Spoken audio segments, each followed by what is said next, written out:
Celiac disease. I thought you were saying silly act. Okay.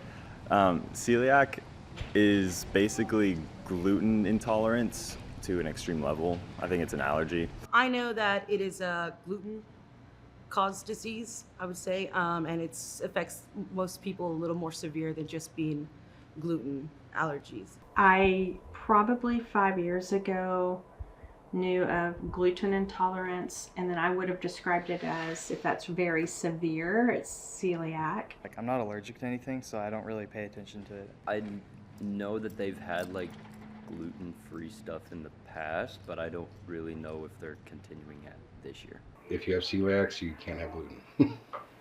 It hurts. That's all I know. It's kind of like your body's inability to like process certain nutrients. I have celiac disease. I'm also gluten-free. And so I feel like the cafeteria does an okay job of trying to figure out ways to provide gluten-free meals, but sometimes that is lacking. It's really harmful for the people that have it, and it's hard for them to be able to eat, certain things. So we have to be mindful about that. I know celiac disease is really hard. That's something I've been a part of throughout the past 18 years of my life.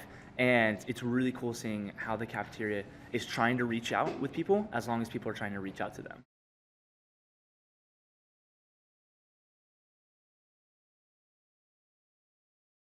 Celiac disease is an autoimmune disorder affecting about 1 in 100 people. Gluten includes wheat, rye, and barley. For celiac, the body recognizes gluten as an invader and tries to attack it, which results in damage to the hair-like villi lining the small intestines, which help the body absorb nutrients. Due to this damage, undiagnosed celiac disease frequently results in notable weight loss. Other common side effects can include diarrhea, fatigue, bloating, gas, nausea, vomiting, constipation, abdominal pain, bone or joint pain, anemia, peripheral neuropathy, and depression or anxiety.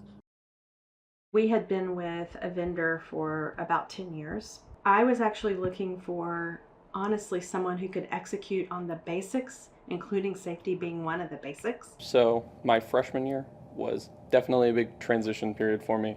I actually, whenever I would go to the cafeteria, I did bare minimum meal plan, so only 2 meals a day, and I would like look around and try and figure out what I could eat, and a lot of the things I didn't trust, some of the stuff is like iffy, and so I wouldn't risk it, and so my freshman first semester I ended up losing 20 pounds for just didn't know what I could eat, didn't trust the stuff, learned to be a little bit cautious, and it's kind of dependent on the year of whether I can trust what they say.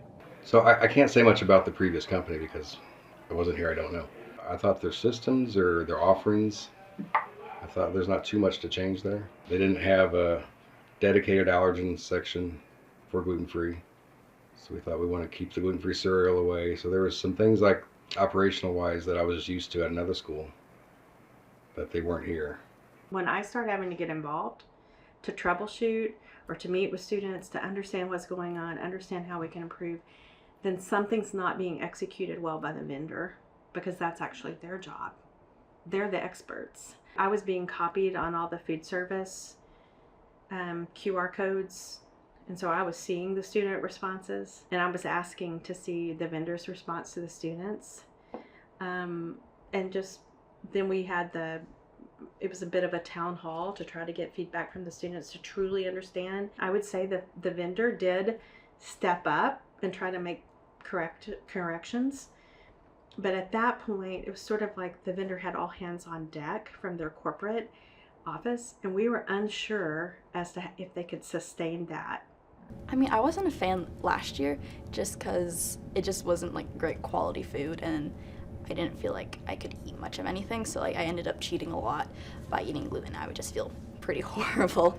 Last year I stressed a lot about eating, but now it's just I'm just kind of like sad. Yeah. Like I go in and it's like, oh, there's 3 things I can eat. Which one do I want to eat today? So it's just kind of like, it just is what it is, and it's not like great, but it's not the end of the world because I can still eat. The current food service actually has been with us before, 3 food service contractors ago.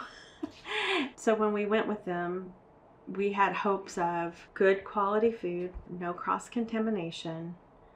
We had hopes of food that's properly labeled. Probably the most shocking, I was expecting everybody to leave with the old company, and they didn't. And the changes we made, they just jumped right on board and we're excited about it. And that makes it easier because I can put everything down on paper that I want. But if the staff isn't on board with it, it's not going to work. There was more change than I thought, but it was easier to change than I thought. So do you feel pressure now Yeah. that you're the third one? Yes. The previous company was only there for a year. I was like, that's a lot of pressure. So instantly I think, well, it takes a while to find a new company. So they must have known it 6 months in. So I've always had that number in the back of my head. I've got 6 months to either make it or break it. Talking to a student with celiac, I began to realize for the first time that some of the cross-contamination was actually coming from other students, because the area that was designated last year to be free from contamination was self-serve. And so students were bringing plates from other areas and serving themselves and cross-contaminating. That was a learning gap for me. I hadn't thought about that. But those sorts of things, helping us understand and learn, is the way we get better going forward. The main staff was pretty good with knowing all the things you're supposed to do with gluten-free foods or any allergies, but sometimes it's not communicated properly to the work study employees, just because they don't know that they're supposed to change their gloves or not to put gluten-free bread on a cutting board that just had regular bread on it. I was getting a wrap from the deli, and then the guy just put it straight onto the regular mat for the toaster, and I asked him to oh, they normally put this metal circle thing to keep it from touching. Could you add that? And then I'll ask, can you wrap it on my plate instead of on the cutting board? So you kind of have to be a bit more vocal. We do a full-blown orientation every year. Part of that orientation is food handling safety. There's a big section on it for allergens. They're training me as I go still as well. Because I feel like that's what culinary is. There's always opportunity to learn. And as I keep working here, they keep training me. And then we've got our monthly safety meetings where we always talk about, it could be anything from cutting gloves to wet floors, but there is a food portion of that safety meeting where we're talking about allergens. If we have an unusual menu item that maybe we don't have a lot of options for different allergens, then we'll talk with those people working that station so they know how to direct someone or what to suggest we can do for that person. And as far as that goes, even I still go through the same training that everybody else does. We never want to assume that we know, because we don't.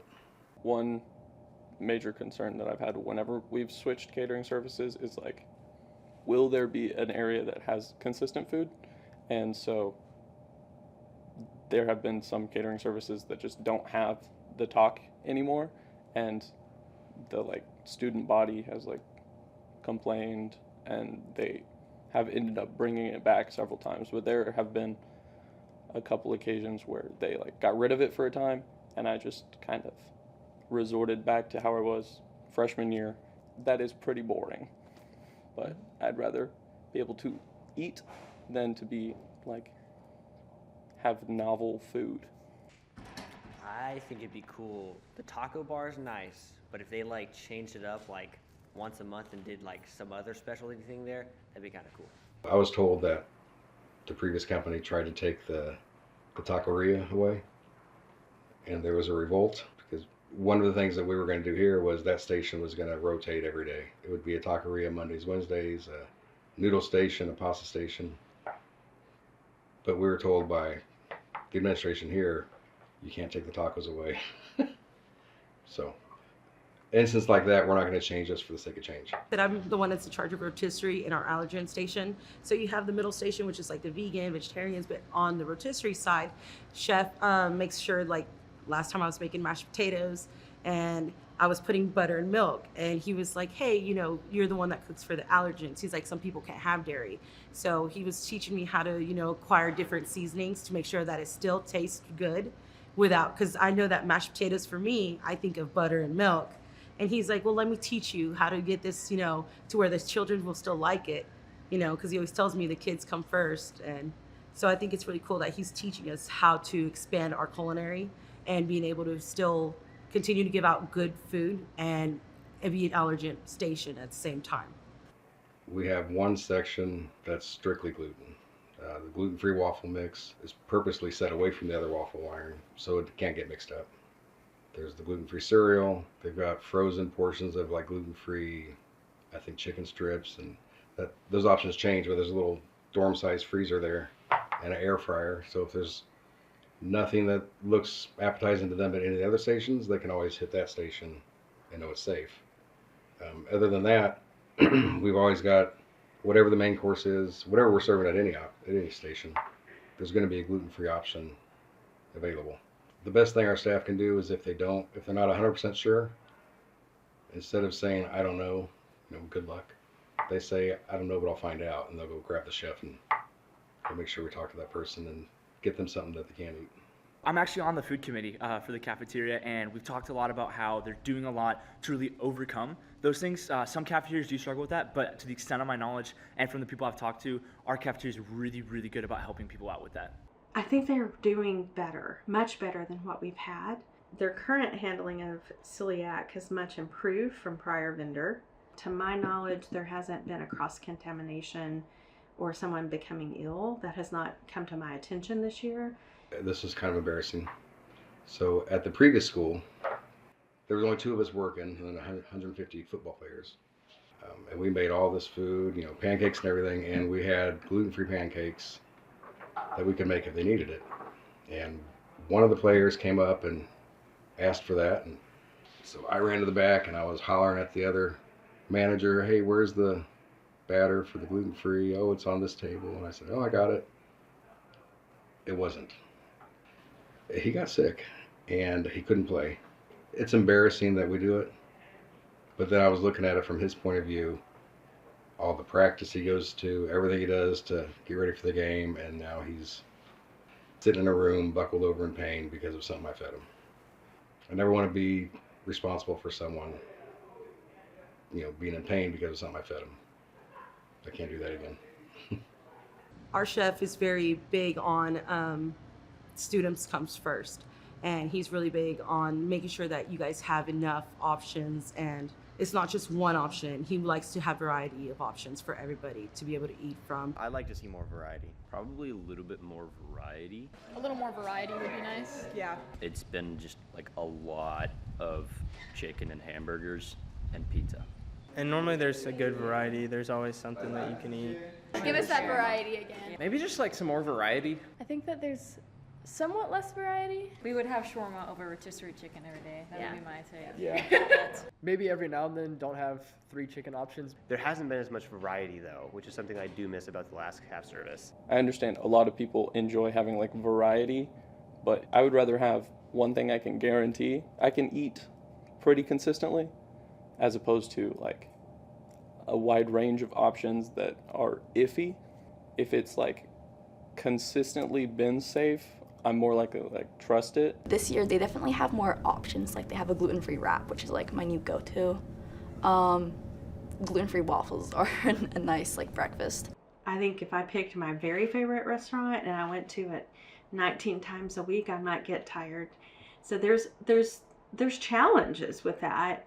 And I felt like if we had to give up on creativity a little bit, that it would be worth it to have someone just execute well on good, reliable food that's safe. And then we could always improve on creativity over time. But I feel like realistically for the CAF to provide consistent variety of reliably gluten-free things is somewhat unrealistic, but also would be really nice. What I would encourage students to do is let the food service know when things aren't going well. Because I do know that the vendor this year, when we bring something to their attention, they're not defensive. They're like, oh, yes, and we need to work on that. We need to improve it. This campus was really good about voicing their concerns. We get feedback from the students when they scan QR codes, and we've heard a lot of good things this year. And I'm really proud of our crew in the back. I thought that would be irritating as all these complaints, but they weren't all complaints. There were some, and there were some good suggestions. There was a lot of compliments. And even the suggestions, once were like, oh yeah, I can fix this, because I tried to answer as many as I could. Then a couple days later, I'd get another one from that same person saying, thank you for this. I thought, this campus the people here are just great. The first one that I remember reading that we made a change, we have gluten-free bread available, separate gluten-free toaster and all that. But if somebody wanted peanut butter, then they're coming over here to the peanut butter dish where the same knife has been touching other bread and cream cheese and whatever the condiment was, which should have been a no-brainer. I was like, well, duh, yeah. We've got nothing for them, so now they can ask for the individual. We still have the other one out, but now we've got the individuals over for gluten-free. I remember that because I was almost embarrassing. I was like, well, yeah, who wants dry toast? They want to put something on it. Give the QR codes, those kinds of feedbacks, the surveys that go out, though we do listen, the food service director listens, so that's the most important way you can provide feedback. We definitely listened last year. We made a decision and changed contracts largely because of student experience. Compared to last year, I think it's definitely been an upgrade. I think it's gotten better since last year. It still needs some improvement, but I like it right now. I think it's pretty all right. Okay, I'll be real. It's 100% better. By far, this is the best year. I haven't gotten any raw chicken, and that's been a good start. I think it must be really hard to cook for like 1,000 people, and so I appreciate them. It's incredible. They have so many options. They're really gifted and talented inside the kitchen, and you can eat as much as you want, which is pretty much thebomb.com. I'd say the caf has improved a lot this year, mainly just because I haven't had to like cheat on my diet and like eat something that's not gluten-free, just because of the options that they do have now. It's definitely more than the previous year. So yeah, I'd say it's gotten better.